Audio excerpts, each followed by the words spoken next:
Oke, sekarang ini nih memang itu tak tanggung-tanggung lagi. Ternyata Eiichiro Oda memberikan Baka Senju kita itu Monkey D. Luffy, buah iblis dari kasta tertinggi Mythical Zoan. Nah, selama kurang lebih 25 tahun nih One Piece itu berjalan, banyak sekali para fans One Piece sendiri yang mempertanyakan nih mengenai Luffy, seorang main karakter namun hanya diberikan kekuatan dan buah iblis karet seperti itu saja. Gak ada spesial-spesialnya lah untuk seorang main karakter kita saat itu. Nah, untuk hal inilah Oda sebenarnya itu sudah pernah mengatakan dalam sebuah wawancara bahwa Oda itu mengatakan jika dia membuat Luffy sedari awal menjadi karakter yang spesial, karakter yang overpower, maka tidak mungkin One Piece bisa bertahan dalam waktu yang lama, alias pasti akan tamat dalam waktu yang sangat singkat. Di sini Oda memang berbeda nih dengan manga-manga lain yang selalu menjadikan karakter-karakter protagonis sebagai pemilik kekuatan tertinggi bahkan sedari cerita itu dimulai. Oke, karena memang konsep dari serial One Piece sendiri itu berbeda, jadi bukan hanya karakter utama lah satu-satunya yang memiliki kekuatan badass atau gila-gilaan lah.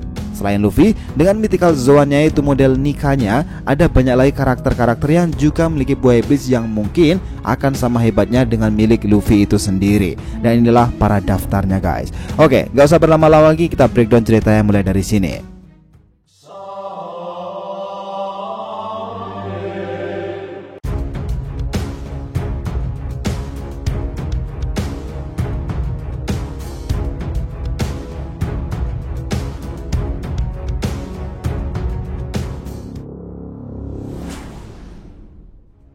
Hai guys, welcome back to the TV channel. Nah, kali ini kita akan membahas nih mengenai gemuruh buah iblis raja, bangkitnya para monster. Oke, biar nggak salah persepsi silahkan simak sampai akhir ya. Nah, buah iblis dengan tipe Mythical Zoan memang dikenal sebagai buah iblis yang sangat spesial. Pasalnya, dia memiliki sebuah kekuatan tambahan untuk penggunanya sendiri. Contohnya adalah Marco dengan buah iblis Tori Nomi model Phoenix-nya itu. Nah, dengan kemampuan buah iblisnya ini memungkinkan Marco untuk menciptakan api birunya, dimana dengan api biru itu dia bisa gunakan untuk menyembuhkan luka dengan begitu cepat, bahkan jika luka itu parah sekalipun. Lalu juga nih masih ada Kaido dengan buah iblis Uo Nomi model Shiryu-nya itu yang memungkinkan Kaido untuk membuat serangan tambahan seperti elemen angin, petir, bahkan juga api. Nah, jadi bisa dibilang nih dengan diungkapnya buah iblis milik Baka Senju kita Monkey D. Luffy yang sebenarnya bertipe Mythical Zoan yang sama dengan milik Kaido ini memang bertujuan untuk menyaingi kekuatan gila-gilaan sang raja hewan buas Hyakuju no Kaido itu, dengan sebuah plot twist yang luar biasa dari seorang Eiichiro Oda tentunya. Nah, memang banyak tidak diungkapkan nih secara gamblang, namun dengan terungkapnya buah iblis yang sebenarnya milik Luffy ini pula, Oda sebenarnya telah menyajikan sebuah pertarungan penentu nih untuk menentukan siapakah yang menjadi pemilik buah iblis Mythical Zoan terkuat di muka bumi ini. Nah, beberapa saat setelah kebangkitan atau awakening Luffy dengan Hito Nomi model Nika-nya itu, kita diperlihatkan nih bagaimana gilanya kekuatan Luffy saat ini, yang bahkan dengan mudahnya menggunakan satu tangannya saja itu untuk menangkap dan membawa Kaido yang masih dalam wujud naganya itu. Dan seperti yang kita tahu nih, ukurannya dari wujud naga Kaido itu sangatlah besar loh. Namun hanya menggunakan satu tangan saja, Luffy mampu menangkap dan membawa Kaido kembali ke atas atap dari kastil Onigashima miliknya ini. Nah, dengan inilah secara resmi babak keempat pertarungan Luffy melawan Kaido akhirnya dimulai lagi. Nah, di 3 pertarungan yang sebelumnya Kaido itu keluar sebagai pemenang bahkan tanpa memiliki luka yang serius sedikit pun. Sedangkan nih di sisi lain Luffy itu selalu berakhir dengan babak belur, bahkan di pertarungan yang ketiga itu saja Luffy sampai berada di ambang kematiannya sebelum pada akhirnya dia membangkitkan monster yang sudah tertidur kurang lebih 800 tahun ini, Sun God Nika. Nah, namun nih meskipun saat ini Luffy itu sudah menjadi super kuat, namun Luffy itu tidak akan langsung bisa mengalahkan Kaido di chapter 1045 nanti. Nah, jika kita melihat nih bagaimana pola dari yang diberikan oleh Oda Sensei sendiri untuk power up-nya dari Luffy ini, sebenarnya sepertinya itu masih akan sangat sulit untuk Luffy memenangkan pertarungan dengan Kaido di chapter depan. Masih sangat kecil kemungkinan Luffy itu akan menang secara langsung all out lah, dan langsung menang setelah mendapatkan power up-nya kali ini. Dan kalian tentu juga sudah tahu kan, di setiap power up Luffy itu tidak ada kemenangan langsung di chapter yang sama atau yang pertama. Nah, bahkan nih di Gear 4-nya dahulu yang se-hype itu pun tidak cukup hanya dengan satu chapter saja untuk Luffy bisa mengalahkan Doflamingo. Padahal bisa dibilang nih Dovi itu hanyalah karakter yang lemah jauh lah kalau dibandingkan dengan Yonko Kaido sendiri. Dan karena itulah akan sedikit mustahil jika Luffy akan dengan mudahnya mengalahkan Kaido di chapter 1045 nanti. Nah, walaupun kita juga sudah mengharapkan nih agar kekalahan Kaido ini dapat segera terrealisasikan, namun untuk saat ini dimana baru saja kita diperlihatkan nih dengan power up dari Luffy yang juga sudah sangat ditunggu-tunggu itu dalam waktu yang sangat singkat, dan sudah akan selesai aja masalah power up dari Luffy ini tadi. Nah, admin yakin nih jika begini justru akan banyak dari pembaca One Piece lama yang akan kecewa. Oke, seperti yang sudah dijelaskan tadi nih, meskipun saat ini Luffy itu berhasil membangkitkan kekuatan yang sudah tertidur selama ratusan tahun di dalam buah iblisnya dan menjadi super kuat pula tentunya. Nah, namun nih dia bukanlah satu-satunya karakter yang berhasil mencapai tahap yang sama seperti yang dialami oleh Luffy kali ini. Nah, rivalnya sendiri Trafalgar di Waterloo dengan buah iblis OP-OP Nominya juga merupakan salah satu monster dengan kekuatan gila-gilaan. OP-OP Nomi sendiri nih adalah buah iblis dengan tipe Paramecia yang dijuluki sebagai buah iblis ultimate. Pemakan buah iblis ini akan mendapatkan kemampuan untuk menciptakan sebuah area privat dengan radius tertentu yang disebut sebagai room.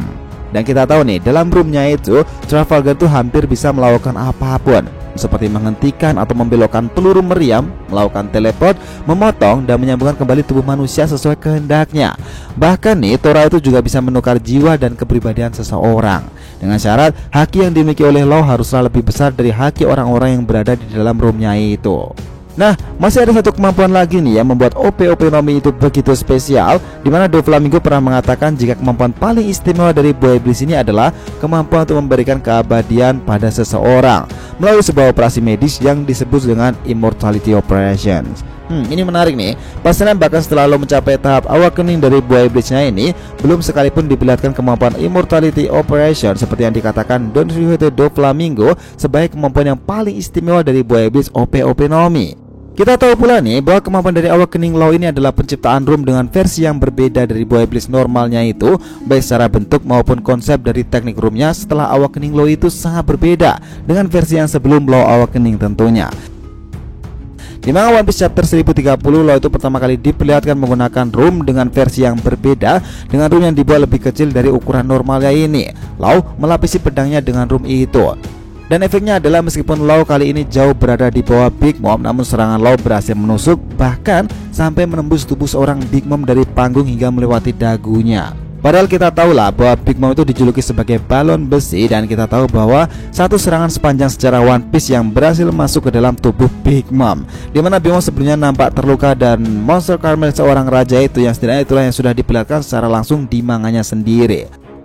Kala itu nih, setelah Law itu melapisi pedangnya itu dengan chrome, kemudian Law akan menggunakan teknik yang diberi nama anestesia. Dalam istilah medis, anestesia atau anestesia adalah suatu tindakan menghilangkan rasa sakit sebelum tindakan operasi atau tindakan berbagai prosedur lainnya yang menimbulkan rasa sakit pada tubuh seseorang. Sederhananya obat bius lah.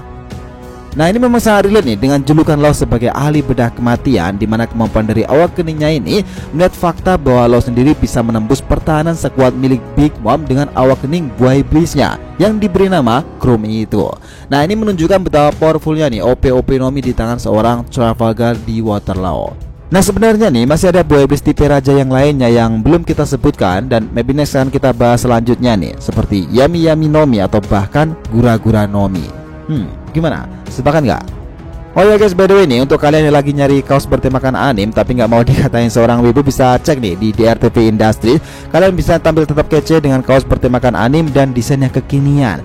Di chapter kali ini yang pertama ada dua desain bertemakan Boruto yang kece habis nih dari DRTV Industries. Yang pertama adalah Kawaki Oni Dragon dan Kawaki sebagai tokoh utamanya, serta yang kedua adalah Mitsuki Yaibi dengan Mitsuki sebagai tokoh utamanya. Dan next, di chapter kedua, DRTV sudah menyiapkan beberapa desain yang bertemakan One Piece dengan perpaduan culture Jepang tentunya sendiri. Nah, buat kalian yang penasaran nih, langsung aja klik link di deskripsi video, dan ini mumpung masih banyak sekali diskon untuk pembelian lewat Shopee ataupun Tokopedia-nya. So guys, setelah tadi breakdown kita mengenai gemuruh buah iblis raja, bangkitnya para monster itu, jangan lupa kasih saran di kolom komentar dan subscribe channel ini. Semoga ceritanya itu memberikan informasi dalam tiap pembahasan animenya. Thank you telah menonton konten DRTV and we'll be come back.